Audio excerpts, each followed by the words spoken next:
Olá a todos e a todas, bem-vindos ao canal da Monografia Perfeita. Nós vamos falar sobre crítica. O que é crítica? Qual é o sentido de crítica? Nós estamos na série Análise Crítica, né? Noções gerais, exatamente pelo pedido de muitos. Após o vídeo sobre análise crítica, estou fazendo uma série para detalhar mais e verificar como organizar ideias, o que é análise crítica, o que é escrita crítica acadêmica.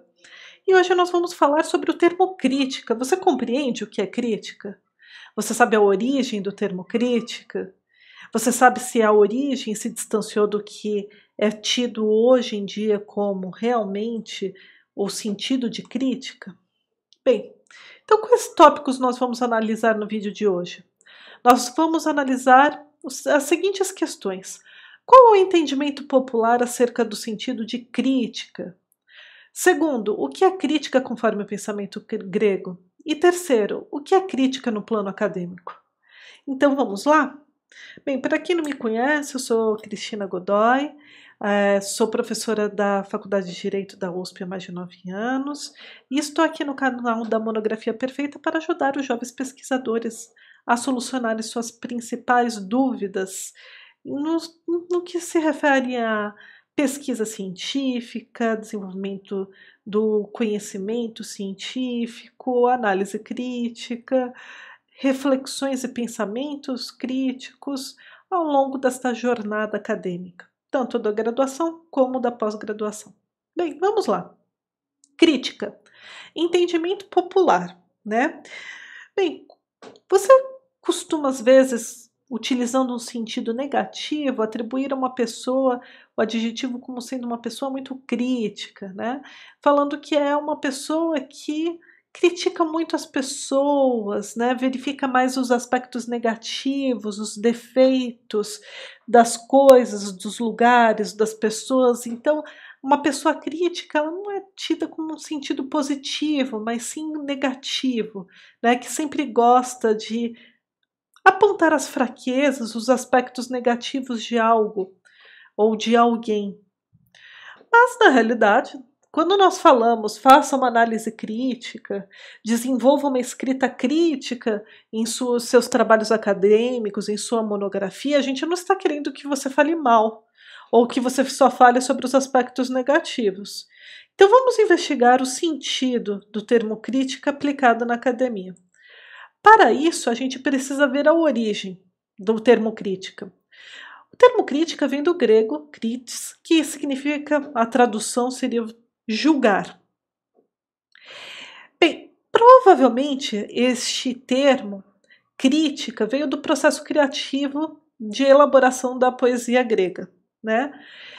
E isso partia tanto a crítica do próprio autor da poesia, que deveria analisar e julgar os temas que ele desenvolveria a sua poesia, verificar o que seria melhor aceito pela população, já que existiam torneios, festivais em que se disputavam os primeiros lugares em relação ao texto elaborado, mas também a crítica era realizada no próprio festival, em que havia o julgamento das melhores poesias, das melhores peças apresentadas.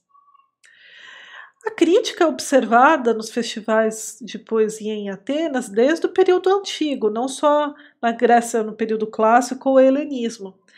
E deveriam ser julgado o autor por diversos requisitos. Seriam analisados os argumentos, a métrica, a produção daquela peça, a profundidade, os questionamentos levantados, ou seja, seriam avaliados e julgados diversos elementos e no final seria dado um veredito. E era um julgamento oficial, realmente. E é por isso que muitos falam que a crítica literária tem a sua raiz exatamente nesses julgamentos, nesses festivais de poesia que ocorriam dois em Atenas, né? Que eram as Lenéias e as grandes dionísicas, né, que eram dois festivais importantes, né, para se apresentarem as peças. Bem, Então a gente pode destacar como marco em relação à crítica, nesse sentido grego, a peça As Rãs de Aristófanes, e que a gente verifica um debate crítico literário em torno da própria comédia. Mas entenda, a própria peça que é submetida a uma crítica, né, para o julgamento, e ela ficou em primeiro lugar no torneio, é uma das poucas peças que se apresentaram duas vezes, né, ela foi vitoriosa e depois teve uma nova apresentação, né, e participação de toda aquela produção. Esta comédia de Aristófanes apresenta-se no âmbito de um julgamento, de um torneio, mas em que existe um embate entre dois escritores, que seriam o Ésquilo e o Eurípides, e que o Dionísio teria que escolher entre eles quem voltaria para a Terra. Por quê? Porque naquele momento tinha acabado a tragédia grega, tinham acabado os grandes poetas, todos tinham morrido, e portanto Dionísio resolveu, né, que é o deus que sempre está ligado ao teatro, Dionísio tinha que escolher quem que voltaria à Terra para não deixar a tragédia morrer, né, sem deixar que as peças não fossem mais elaboradas. Então a escolha deveria ser entre Ésquilo e Eurípides. E Dionísio então vai para Hades e começa a disputa entre Ésquilo e Eurípides, mas não por peças, mas por argumentos em relação ao ponto de vista crítico deles mesmos em relação ao trabalho do outro. Então, por exemplo, Ésquilo falava que Eurípides era muito pomposo no linguajar, né? Ele não era um poeta acessível, preocupava-se muito com a métrica, preocupava-se muito com palavras mais sofisticadas. Já Ésquilo fala que Eurípides, ele na realidade, ele trazia muito a ideia do mal, do vil, de determinadas condutas que deveriam ser afastadas, sendo que a poesia naquela época era muito ligada ao aspecto político e social, ela tinha um papel importante na política e na construção, na educação da sociedade. Então, o Ésquilo aponta que o Eurípides tinha uma linguagem muito baixa, né, e analisava questões muito mundanas e vis, né, por isso que a sua poesia era ligada às pessoas más. Então tem esse embate entre ambos nessa peça. E exatamente o que se verificam? Os argumentos que são levantados para que haja o julgamento, para que Dionísio escolha quem vai voltar, né? Então é a crítica dentro de uma peça que vai ser analisada de forma crítica, né? Então é muito interessante. Nesta obra a gente pode verificar exatamente a prática da crítica, né? O embasamento de cada um deles com base em trechos das obras, na própria produção de cada um deles, quer de Ésquilo, quer de Eurípides. Bem, vou deixar para um outro vídeo para falar quem que foi vitorioso neste embate. E também vou deixar o link caso vocês queiram ler. As Rãs é muito curto, mas é interessante, e até para vocês verem a questão da construção da argumentação. Então a gente pode ver esta ligação, porque a ideia de crítica, entenda, a gente está falando debate crítico literário, mas existe a conexão, tudo era conectado, né? Poesia, política, sociedade, educação. Então a poesia tinha essa função de criticar, de informar, de refletir acerca de determinadas situações políticas, tanto que as Rãs, elas na realidade elas surgiu no período pós-Guerra do Peloponeso contra Esparta, e exatamente mostra o que Atenas já estava enfraquecida, desgastada com aqueles 25 anos de guerra. Então as Rãs surgem num período que já estava quase tudo já considerado o fim, né? E, portanto, a poesia precisava recobrar a força, mostrar como que a gente poderia, naquele momento, retomar, né, a grandeza que fora, não aquela Atenas desgastada como estava naquele momento. Qual que era o futuro dos jovens atenienses? Né? Inclusive era necessário isso, que tem uma passagem que Ésquilo fala para Eurípides, mas você fala muito, você incentiva que se fale demais, porque você escreve demais, você não consegue ser sucinto. Isso faz com que nossos jovens, ao invés de se dedicarem a exercícios físicos e se prepararem para a luta, eles usem mais isso para falar sobre coisas não relevantes e, inclusive, para questionar os valores apresentados pelos seus pais. Então, quer dizer, tem essa preocupação da educação dos jovens. Então é muito interessante para vocês compreenderem o que significa crítica. Então, resumindo, quais são as características de crítica nessa origem, né, no sentido grego? Claro, a raiz de crítica vem tanto de crítica como de crise, né? Em outro vídeo eu vou me aprofundar, mas nessa parte que é só sobre análise crítica, as lições introdutórias, o que é importante vocês saberem que crítica com essa origem grega, ela possui as seguintes características. Observava-se a produção da poesia, a produção da obra, analisavam-se os argumentos e a métrica e chegava-se a um veredicto. Mas ressalta-se que aqui, quando eu falo observa essa produção, não é a obra em si, mas também a direção da apresentação. Tinha coro, tinha uma orquestra que tocava, fazia música no fundo, quer dizer, inclusive geralmente se separava aquele que escrevia e aquele que dirigiria a peça que seria apresentada no festival.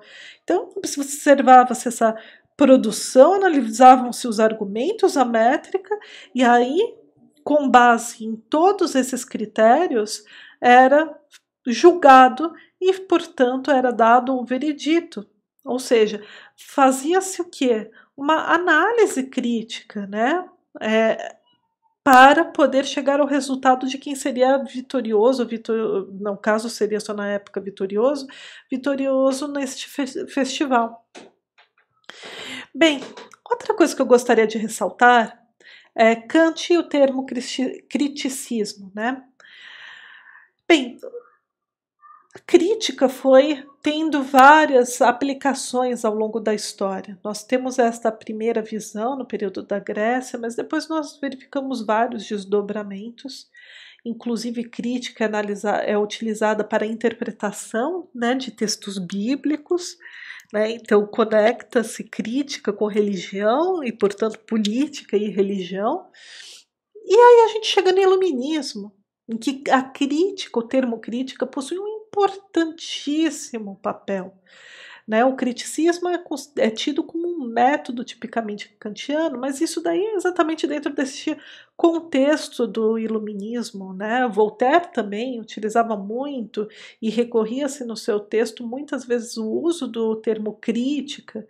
E por que isso? Porque o iluminismo é exatamente a busca do fortalecimento do uso da razão humana. Acreditava-se na razão humana para encontrar as respostas, para conduzir o agir humano. E, portanto, era necessário avaliar de uma forma crítica os problemas para buscar as respostas. E esse não é, por outro modo, que Kant já atribuiu a 3 grandes obras produzidas por ele o termo crítica no próprio título. Nós temos a crítica da razão pura, a crítica da razão prática e a crítica da faculdade do juízo, também chamada de terceira crítica. E a gente tem que ressaltar que para Kant também a crítica, o exercício da crítica deveria ocorrer no espaço público. E mediante esta crítica haveria a possibilidade de construir dissensos. Então entenda, a ideia não é construir consensos, né?